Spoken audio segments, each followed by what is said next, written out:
Très bien, on va démarrer.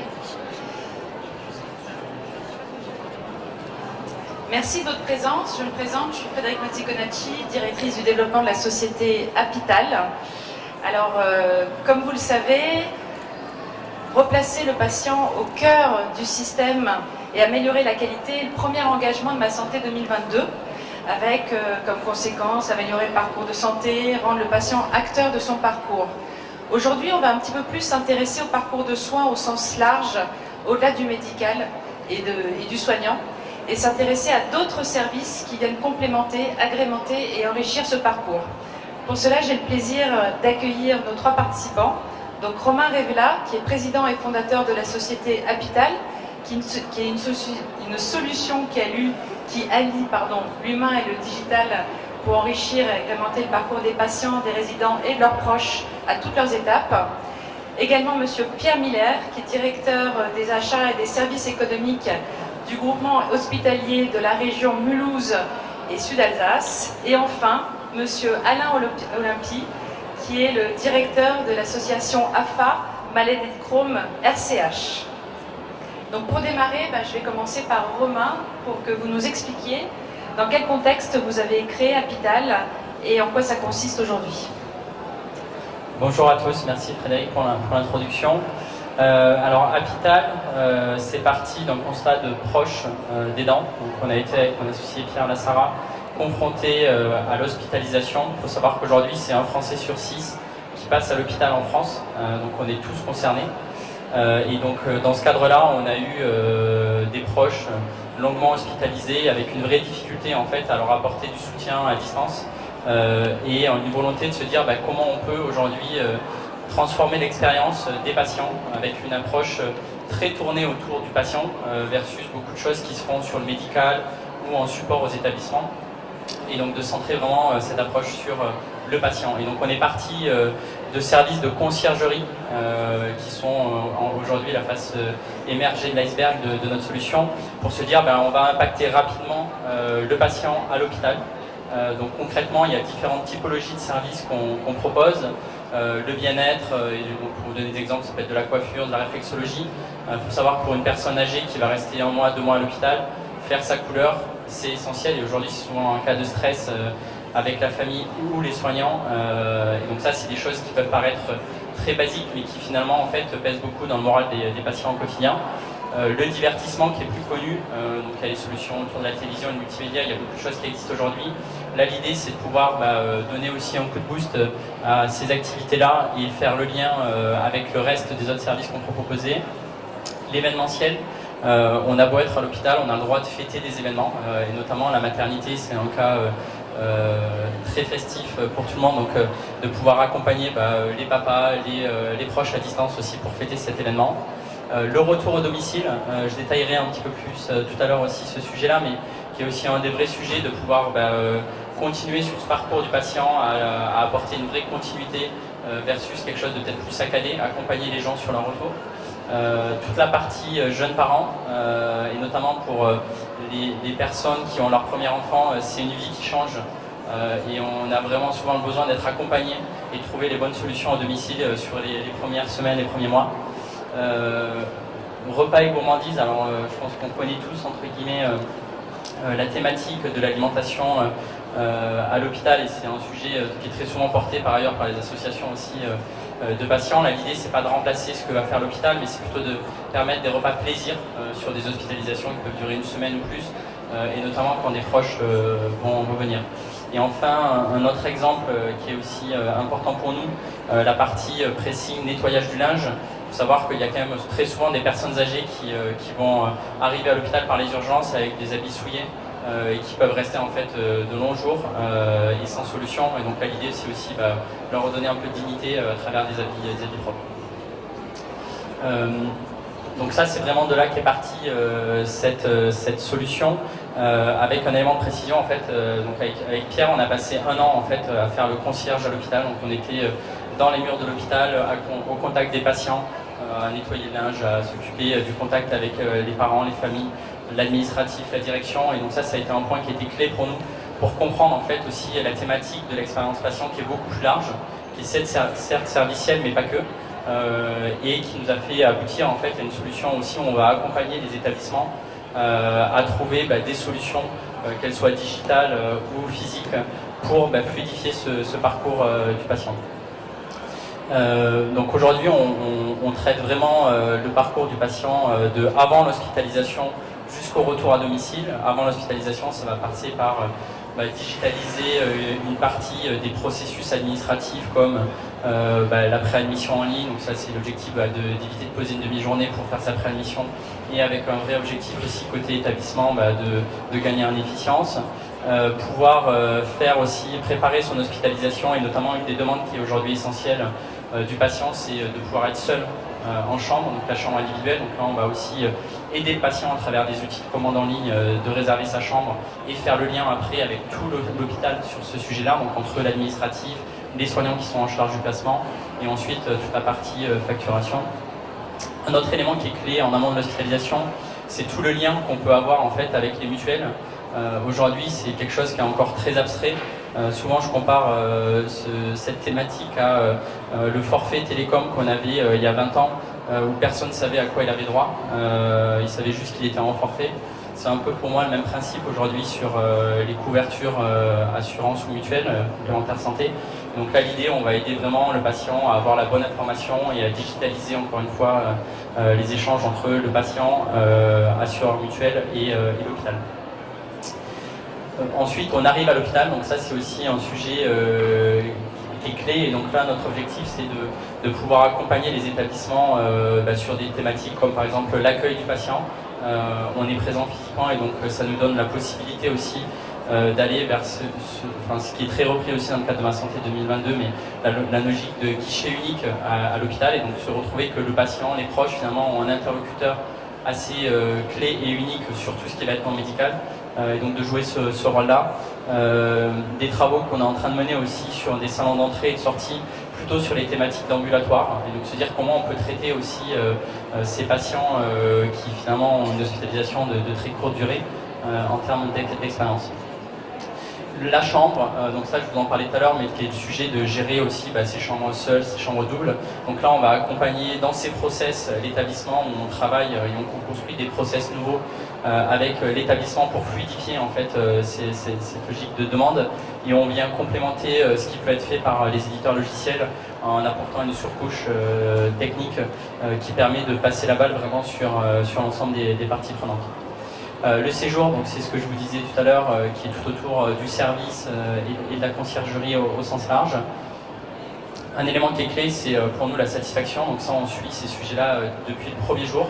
Et donc on a développé des modules qui peuvent paraître basiques dans plein de secteurs d'activité, qui sont encore assez peu développés à l'hôpital, et donc juste mesurer la satisfaction d'un patient pour pouvoir ensuite derrière la piloter et s'assurer que ce qu'on fait c'est bien et s'améliorer en continu. Donc on l'a fait très tourné à la base sur les thématiques de chambre individuelle, également d'information autour de la partie complémentaire santé et conciergerie. On est en train de commencer à discuter aussi avec les établissements pour les accompagner dans une logique plus large sur les thématiques de satisfaction au sens large d'un hôpital. Et enfin, sur la partie sortie, je vous disais, donc raccompagner le patient à son domicile et faire en sorte que, certes, on a, quand je dis on, l'hôpital a bien traité médicalement le patient. Le retour à domicile, c'est pour un patient sur deux un besoin de réadapter en fait sa vie, et ça peut être des dépendances qui peuvent être plutôt court terme jusqu'à très long terme. Et aujourd'hui, on a beaucoup d'acteurs du domicile qui sont atomisés, une difficulté à lier l'associatif du professionnel sur ces sujets-là. Et donc là-dessus, on a vraiment cette vocation à aussi pouvoir faire le passage de balle avec les acteurs du domicile, et on a notamment co-construit ce qui s'appelle la Silver Alliance, en fait, qui est un syndicat d'entreprises privées à vocation de traiter le domicile, alors plutôt sur les thématiques Silver, mais pas que. Donc Apital, c'est 6 ans d'existence. Aujourd'hui, on est présent dans près de 100 établissements. On va fêter notre 100e établissement dans quelques jours. Donc on est vraiment très content, avec une approche où on va être présent à la fois sur un tiers des CHU en France, mais aussi des établissements régionaux Et donc ça, monsieur Müller pourra aussi en parler, des établissements leaders de région, et aussi des établissements de proximité. Pour nous, c'est important de pouvoir adresser à la fois les très gros porteurs, mais aussi des établissements de proximité. Et c'est des choses qui se développent de plus en plus aujourd'hui, notamment avec la logique des GHT, où sur des établissements porteurs dans les régions, on va aussi trouver des solutions en synergie pour adresser des établissements, cette fois-ci beaucoup plus dans le tissu local et rural. En quelques chiffres, je vous parlais de satisfaction. Apital, c'est 95% de patients satisfaits depuis le début, donc ça pour nous c'est essentiel de mesurer ça et de vraiment le suivre. C'est aussi, on en est assez fiers, c'est l'emploi direct qui est créé et on en a besoin en ce moment.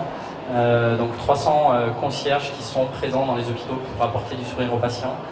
C'est une centaine de personnes au siège qui sont aussi dédiées à la croissance et à l'innovation énormément également.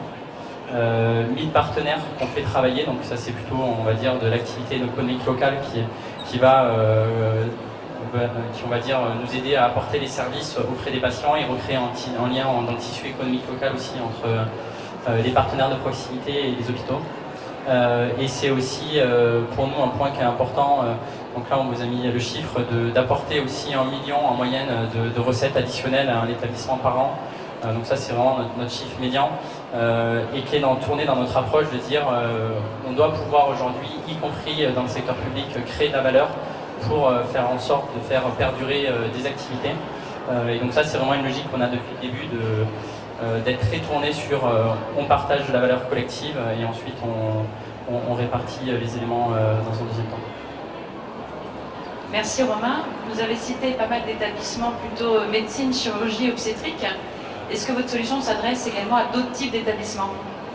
Oui, tout à fait. On est présent bien sûr sur la MCO, on fait aussi du SSR.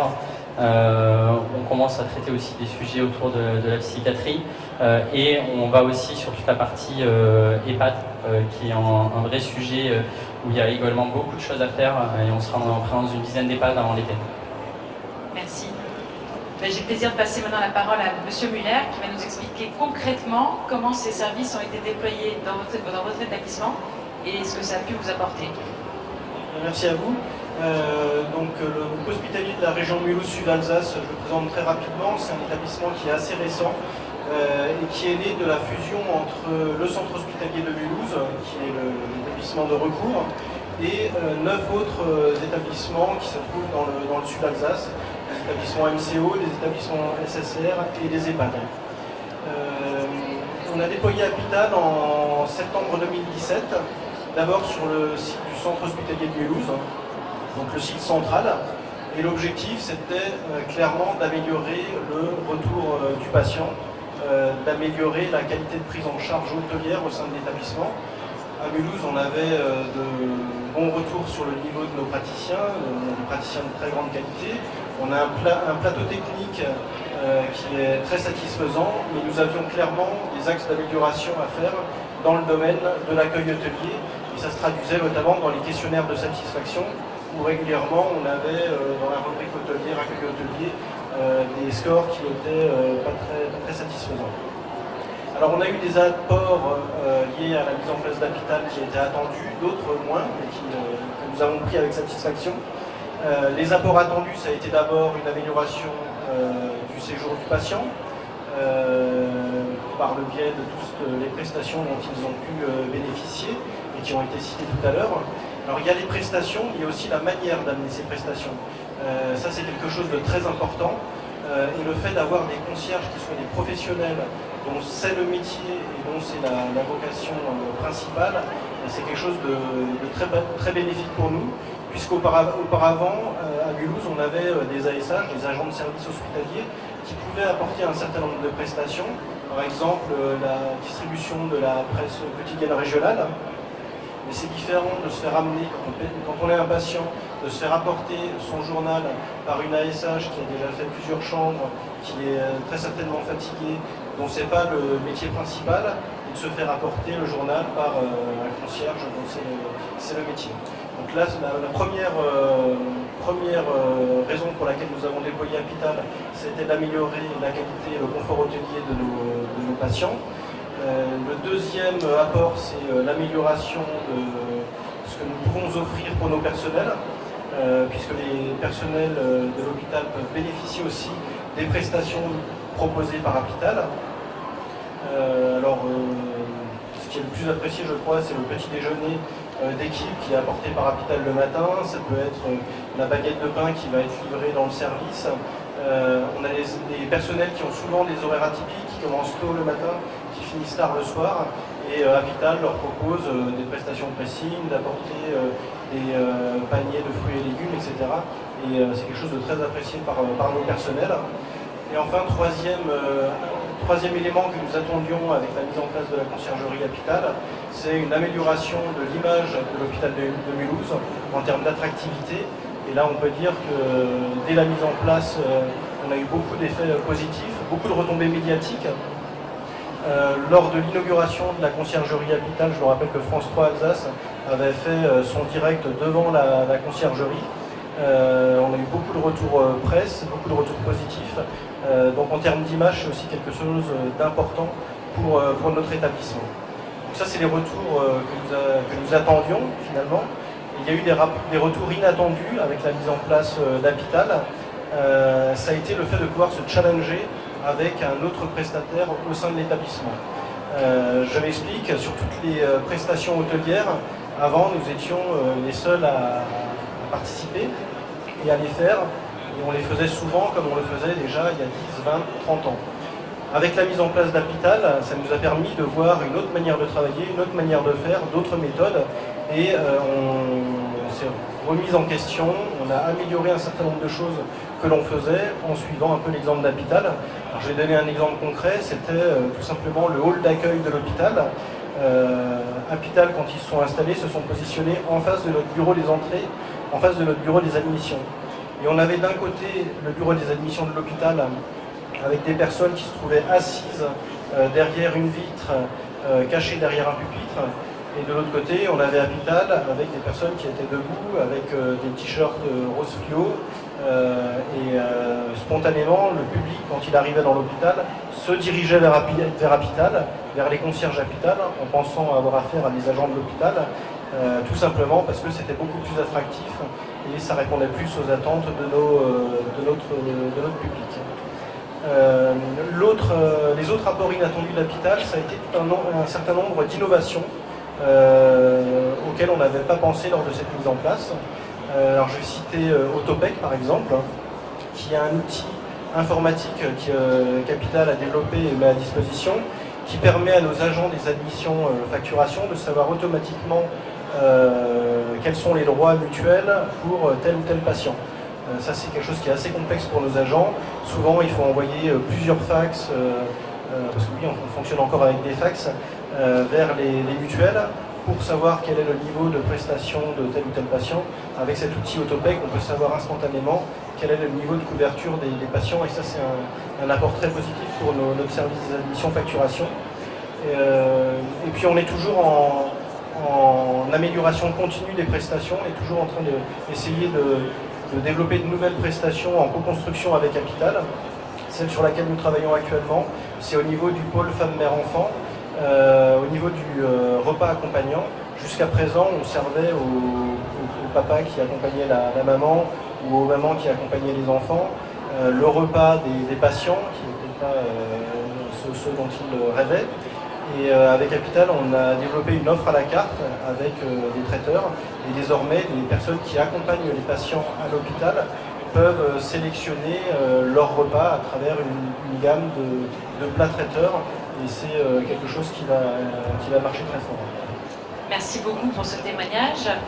On parlait de parcours de soins coordonnés. Donc, votre établissement est le regroupement de plusieurs établissements. Qu'est-ce que ça peut apporter aussi dans le cadre de la mise en place du plan Ma Santé 2022 ? Alors le plan Ma Santé 2022 repose sur des filières, sur la notion de filière médicale bien sûr, filière administrative qui se développe de plus en plus au sein des GHT, puisqu'au sein des GHT on doit avoir un projet médical partagé, mais également un schéma directeur des systèmes d'information qui doit converger pour devenir commun, de manière à ce que les établissements puissent communiquer les uns les autres. Donc à Mulhouse, on a déjà de l'expérience des cette coopération avec les établissements de proximité, puisqu'on est allé plus loin qu'une simple coopération dans la mesure où nous avons fusionné et créé un nouvel établissement. Les anciens hôpitaux qui étaient indépendants de proximité avaient souvent des problèmes de démographie médicale. Donc à Mulhouse, on a des praticiens du centre qui vont faire des consultations avancées au niveau des établissements de proximité. On a un outil informatique commun, donc on a pu également mettre en place des filières administratives, une filière administrative unique entre les différents hôpitaux du territoire Sud-Alsace. Et depuis 6 mois maintenant, nous essayons de mettre en place une filière hôtelière aussi unique au sein des différents établissements du Sud-Alsace. Ça va permettre à un patient qui va aller par exemple au centre hospitalier de Thann faire une consultation et qui va nécessiter une hospitalisation future au centre hospitalier de Mulhouse, de faire dès sa première visite à Thann, donc dans son terrain de proximité, de faire sa consultation médicale, mais aussi son dossier d'admission et avec les concierges Apital, préparer sa future hospitalisation à Mulhouse sous ses aspects hôteliers. Donc on réunit au niveau de proximité filière médicale, filière administrative et filière hôtelière, puisque je l'ai dit, depuis 6 mois nous avons déployé Apital au sein des établissements de proximité, d'une part pour offrir aux habitants de l'ensemble du Sud-Alsace la même prestation que celle dont ils peuvent bénéficier à Mulhouse, mais également de créer ces fameuses filières que nous incite à développer Ma Santé 2022. Merci. Bien, pour terminer, Monsieur Olympi, vous êtes patient, représentant d'associations de patients, vous êtes confronté tous les jours avec la problématique du parcours, de la maladie. Qu'est-ce que ça vous inspire, vous, tous ces services au-delà du médical, et qu'est-ce que ça apporte selon vous? Alors effectivement, la FACRON RCH France, c'est l'association de personnes malades et proches de malades qui sont mobilisées pour lutter contre la maladie de Crohn et la rectocolite hémorragique. Ce sont 2 maladies inflammatoires chroniques de l'intestin qui touchent quand même, qui concernent 250 000 Français. Donc ce sont des maladies qui sont relativement fréquentes et quasiment 100% des malades vont passer par l'hôpital depuis le diagnostic jusqu'à la chirurgie qui fait partie encore des traitements, même si il y en a de moins en moins, mais aussi beaucoup de traitements biologiques qui sont donnés à l'hôpital, mais pas que. Donc l'hôpital, on connaît. L'hôpital, vous êtes tous ici concernés par l'hôpital professionnellement. Le passage à l'hôpital, c'est un traumatisme pour le patient. Il ne faut pas l'oublier. Quand on parle d'hôpital, moi qui viens de la campagne, quand on allait à l'hôpital de Pau, à l'époque, on allait mourir à l'hôpital. Hein, on savait qu'on y rentrait, on ne savait pas comment on en sortait. Ça s'est un petit peu amélioré, effectivement, mais pour dire que dans la tête des Français, le passage à l'hôpital, c'est un passage obligé qu'on retarde le plus possible. Donc tout ce qui va dans le bon sens, dans la préparation du séjour, dans le passage à l'hôpital pour atténuer ce stress, en tout cas du passage à l'hôpital, ça va dans le bon sens. Et c'est vrai que vous avez parlé de la préparation du séjour, c'est primordial. Si on sait ce qui va se passer, si on a repéré des petites chemises roses, effectivement, dans le hall de l'hôpital, on a vu des fleurs, etc., ça sécurise quand même, ça met à l'aise, etc. Mais c'est vrai que ensuite, évidemment, si on sait dès le départ ou avant l'hospitalisation, mais dès le premier jour, si on arrive dans un contexte qui rassure, qui donne qui donne du bien-être ou une idée de bien-être, c'est un gros pas de gagner. Alors, c'est vrai que le passage à l'hôpital, c'est beaucoup de solitude aussi. Donc, s'il y a des services à côté pour rompre cette solitude, vous avez parlé du bienfait de la chambre individuelle. Mais la chambre individuelle, entre la visite, vous avez beaucoup de gens. Moi, dans mes moments d'hôpital, quand pendant 1 mois vous êtes hospitalisé, etc., la télé, j'ai pas très envie. Le livre, pas très à l'aise avec si vous avez des difficultés. Qu'est-ce qu'on fait? À part la visite de la dizaine de personnes qui, bon, je parle pas d'infirmières à 7h30 du matin qui vient vous prélever 2 litres de sang, mais puis la visite de 11 heures de l'équipe hospitalière qui parle de la maladie de Crohn plutôt que de l'individu Alain qui est dans le lit. évidemment, qu'est-ce qu'on fait, c'est quoi les journées à l'hôpital, etc. Donc tout ce qui va dans le bon sens, il y a des alternatives aujourd'hui qui sont possibles.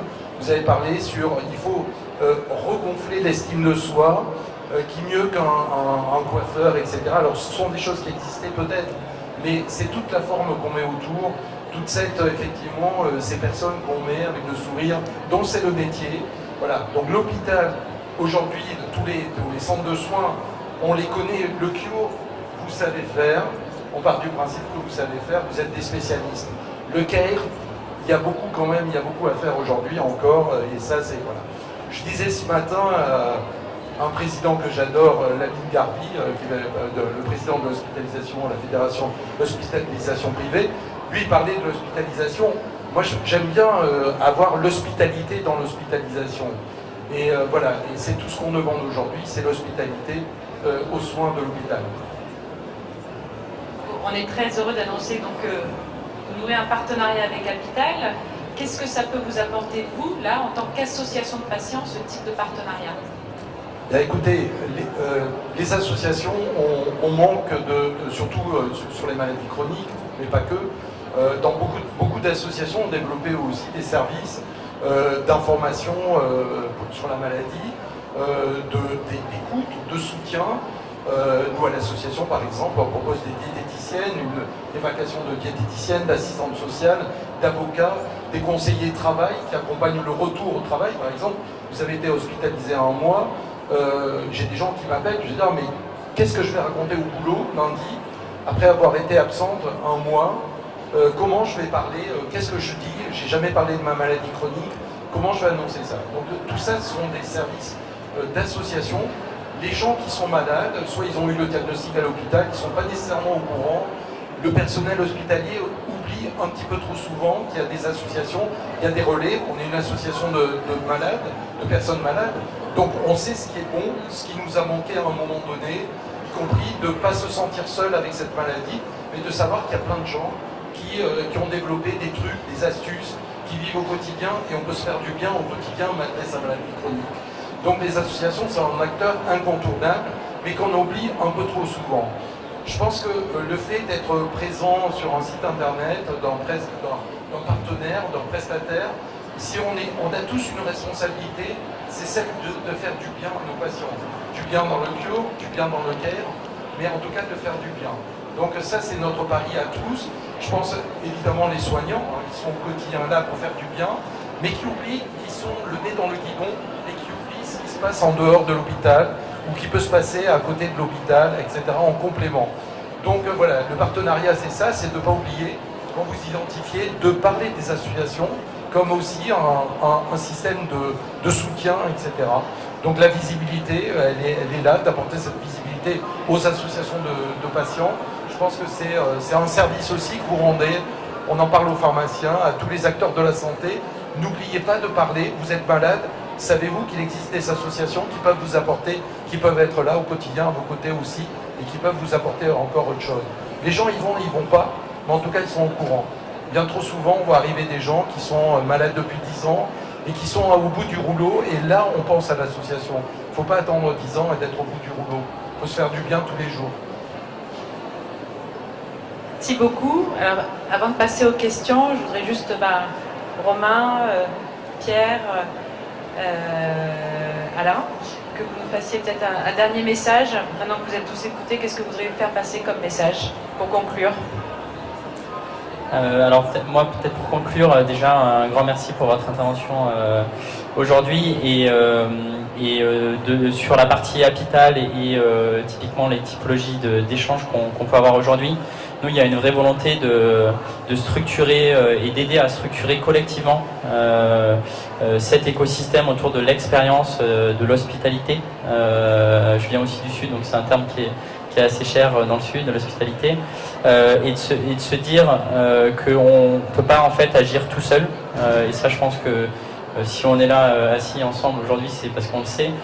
Et donc nous, on a vraiment cette volonté de travailler de plus en plus avec les associations. C'est des gens qu'on côtoie depuis le début, et il n'y a pas d'éléments de concurrence pour moi justement entre nous.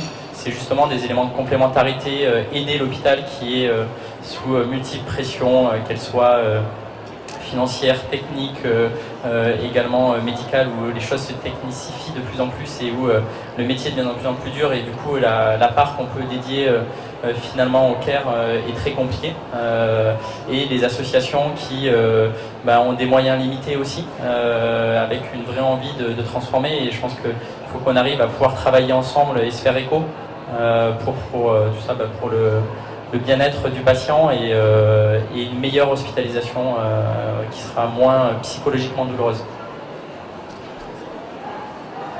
J'ai envie de dire que l'ouverture d'une conciergerie en lien avec Apital à Mulhouse, c'était qu'une étape. On développe tous les jours de nouvelles idées, de nouvelles innovations. Alors dans les hôpitaux, on parle beaucoup d'innovation médicale, des innovations techniques. À mon avis, on va aussi développer des innovations dans le domaine hôtelier. Aujourd'hui, nos patients ne se limitent plus à vouloir une chambre particulière, une chambre individuelle avec une télévision et un téléphone. De toute façon, ils ont tous des smartphones et la télévision et le téléphone, c'est dépassé.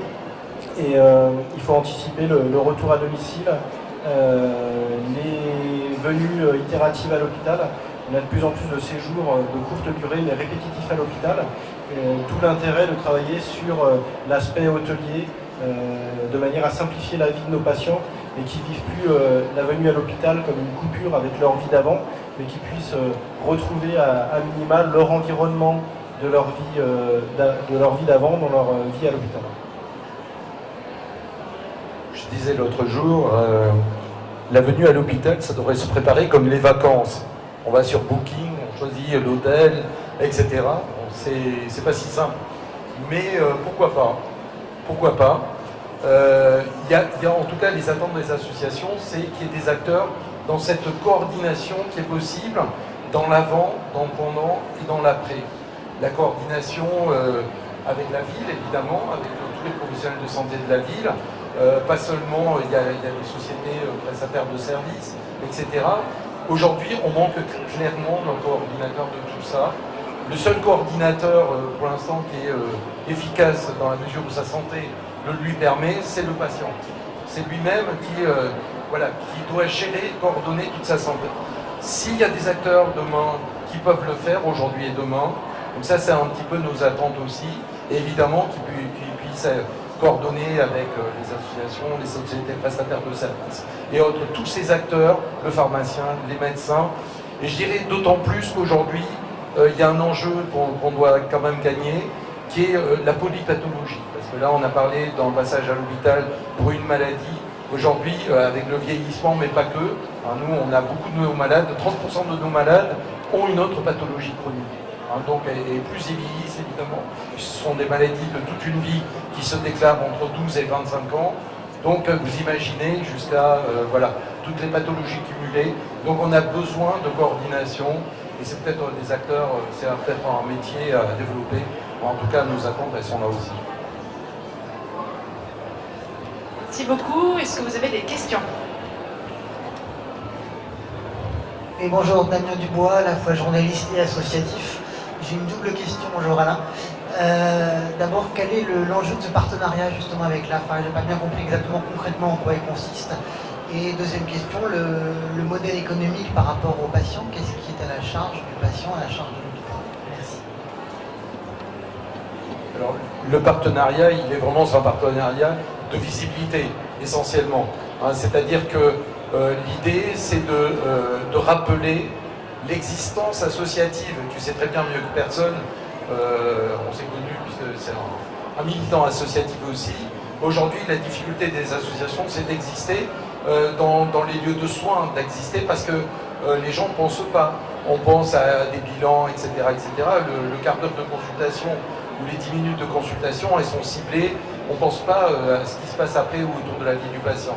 Voilà, donc c'est un des acteurs en tout cas, effectivement, d'Apital, c'est la visibilité de l'association et c'est de rappeler qu'il y a des services qui sont à côté des services associatifs. Et peut-être pour répondre sur la deuxième partie de la question sur le modèle économique, alors ce qui va être à la charge du patient, ça peut être les services de conciergerie qui peut s'offrir ou que les proches peuvent lui offrir. Ensuite, il y a toute une autre partie, on parlait de la chambre individuelle, qui est une des demandes en fait, assez fortes des patients. Ça, aujourd'hui, c'est très souvent en fait, pris en charge par les mutuelles assez largement. Alors, il y a des fois du reste à charge qui peut être pris par les patients, mais dans bien des cas, en fait, c'est des choses qui vont être prises en charge par le patient. Et ensuite, on a aussi l'hôpital qui nous rémunère également pour l'ensemble de la présence, des outils, des services qu'on met à sa disposition. Et où on travaille dans une logique de lui apporter de la valeur et de se dire comment après derrière on peut nous en prélever une partie. Pour le patient, est-ce qu'il y a un surcoût de ce type de service par rapport à ce qu'il aurait chez lui? Merci pour la précision Frédéric, mais ça c'est un point qui est essentiel et qui nous a très souvent choqués étant jeunes et découvrant l'hôpital, c'est de se dire qu'on va payer 3 fois le prix parce qu'on est hospitalisé et que de toute façon on n'a pas le choix et que le ratio qualité-prix, parce qu'on pourrait encore avoir quelque chose de cher mais de très qualitatif, qu'en tout cas ce ratio qualité-prix soit assez désastreux. Alors c'est des généralités, c'est pas forcément le cas partout, mais notre volonté, nous, c'est en fait on benchmark les prix locaux des coiffeurs de proximité et on va proposer le même tarif qu'à l'extérieur pour la même prestation. Donc ça c'est un point qui est essentiel pour nous, c'est pas de multiplier les prix par 2 parce que le patient est hospitalisé. Peut-être pour répondre sur la partie établissement de santé, alors nous la motivation de la mise en place de l'hôpital, ce n'est pas du tout une motivation financière. La motivation première, c'était d'améliorer le confort hôtelier du patient, mais ce n'était pas d'améliorer le taux de régime particulier. Et je le dis d'autant plus facilement que le taux de régime particulier, enfin le taux de facturation de la chambre individuelle à Mulhouse était déjà très satisfaisant. On était à plus de 50% de taux de facturation, ce qui est un bon score.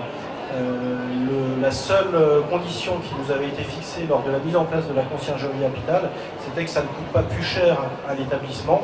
Et au final, ça ne nous a pas coûté plus cher, ça nous a rapporté des recettes supplémentaires dans la mesure où on a augmenté encore le taux de régime particulier et nous avons aussi augmenté le prix de notre forfait régime particulier qui était très bas à Mulhouse et ça nous a permis de développer en une année 800 000 € de recettes nettes de coût hôpital, puisqu'on paye quand même une prestation à hôpital, mais malgré tout on est largement gagnant dans cette opération. Je ne veux pas faire de pub, mais quand on commence à rencontrer, vous êtes nombreux, les prestataires, etc., dans le milieu. On est souvent dragués, entre guillemets. Après, il y a l'esprit.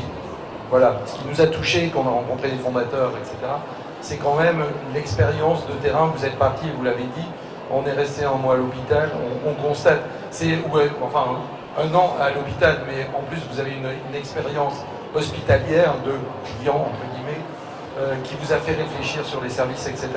Et c'est toute la différence aussi que tu peux retrouver aussi dans une entreprise quand elle met l'humain au centre et pas le profit nécessairement. Bon, après, effectivement, moi je dis toujours, les fois où j'étais hospitalisé, des 1-2 mois, effectivement j'ai fait un peu d'économie aussi, donc ça me permettait, mais j'étais content quand je voyais le coiffeur, pas nécessairement pour ses prix, tu as parfaitement raison, mais j'étais content aussi, ça fait partie du bien-être, bon voilà, on va pas moi me maquiller, en tout cas, le coiffeur, ouais, ça j'étais content, etc. Blanchisserie et tout ça, c'est des choses qui me manquaient à l'époque, et j'aurais bien aimé quand tu es seul dans la solitude d'une vie, tu le sais mieux que personne, où tu as la famille qui est loin, etc., d'avoir des gens qui s'occupent et qui arrivent avec le smile, qui ne sont pas pressés, qui prennent du temps, bon voilà, et c'est ce qu'on apprécie chez nous. Et peut-être pour compléter Alain sur l'ensemble des personnes qui nous rejoignent aujourd'hui, alors c'est pas un critère de recrutement, mais quand on discute avec les gens, on se rend compte en fait tout le monde a été hospitalisé soit lourdement personnellement, soit des proches, donc parents, enfants. Et je pense que ça change clairement la donne dans le terrain où les gens ont envie de donner et envie d'apporter un sourire. Et oui, il y a le commercial, bien sûr, mais pas que. Rien qu'aller voir un patient, lui dire bonjour, lui donner un sourire, ça fait la journée d'une mamie qui en fait voit personne d'autre à longueur de journée. Donc ça, c'est des choses qui sont aussi importantes pour nous. Et voilà qui est en rose après.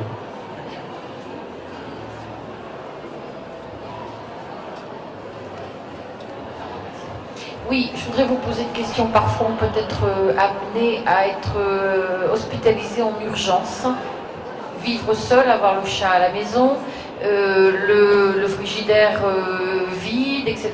Est-ce que vous répondez à ce genre de service, à savoir la recherche de quelqu'un qui va pouvoir aller nourrir le chat, le frigidaire qui sera rempli au retour de la personne, voire un petit peu de ménage fait de façon à pas revenir dans un lieu qui vous déprime, quoi. Est-ce que vous répondez à ce genre de service aussi? Je pense aux animaux. Alors là-dessus, on traite aussi ces typologies de demandes, bien entendu.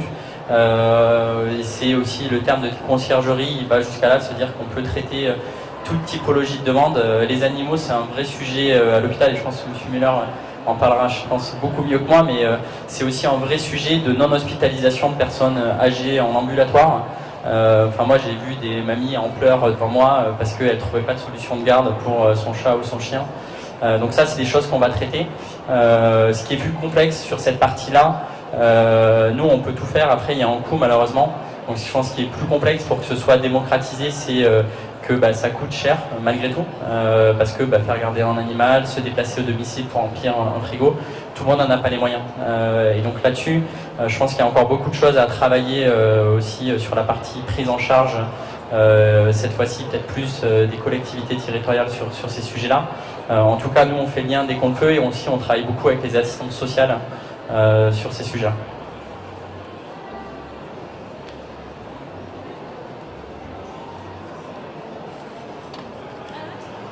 Merci beaucoup. Alors, il y a une pardon.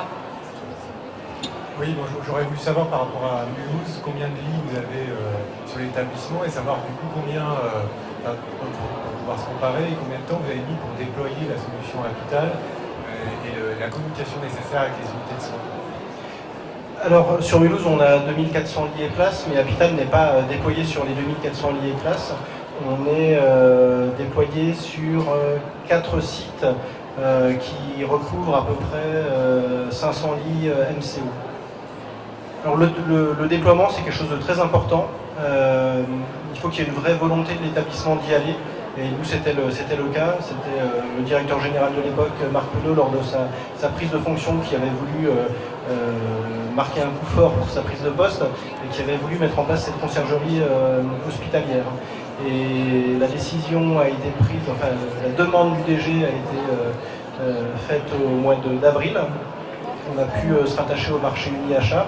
Donc en termes de procédure de marché public, ça allait assez vite. Et l'ouverture de la conciergerie, c'était le 15 septembre.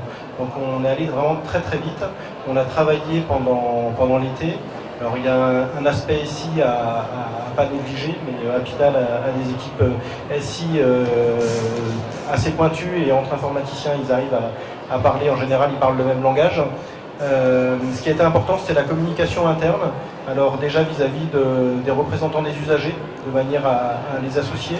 Et il y a eu un accueil tout à fait favorable de leur part.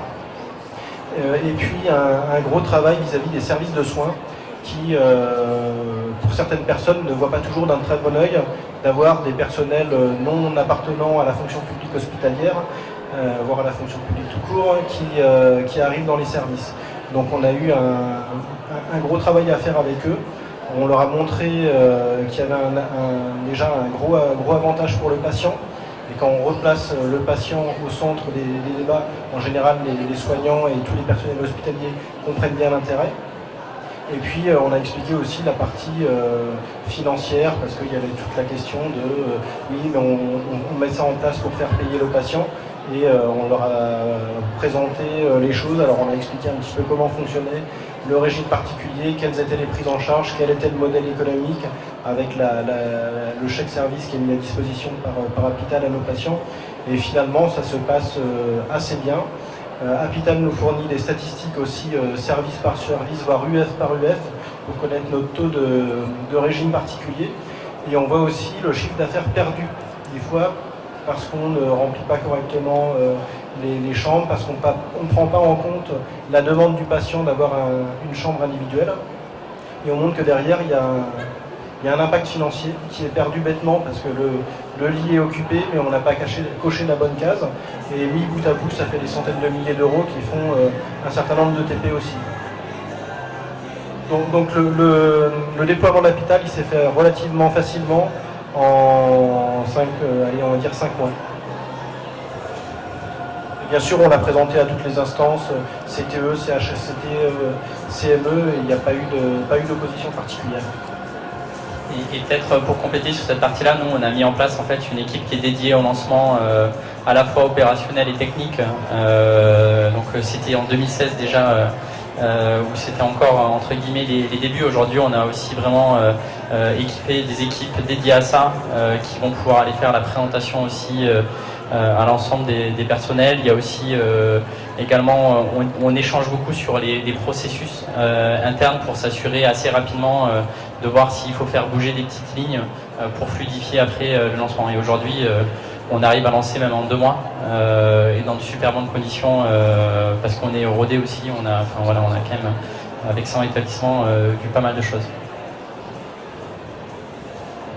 Pour compléter, la crainte principale des soignants aussi, c'était qu'Hôpital se présente dans les services et déambule sans aucun contrôle dans l'établissement. Mais dès le départ, les choses ont été cadrées, un protocole a été mis en place et les concierges Hôpital ne se rendent dans les chambres uniquement qu'après l'aval du PC de soins infirmiers. Bien sûr, la grosse crainte, c'était que le patient diabétique commande des petits pains au chocolat dès le matin. Mais avant toute livraison de produits alimentaires, les concierges Hôpital se présentent toujours au niveau du PC infirmier pour vérifier la conformité de la demande à l'état de santé du patient.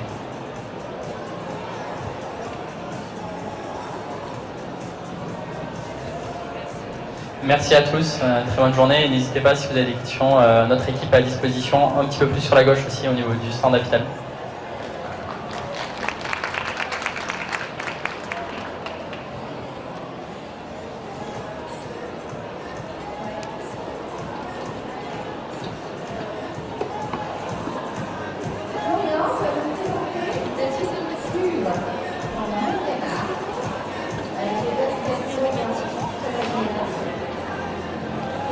François Diamant.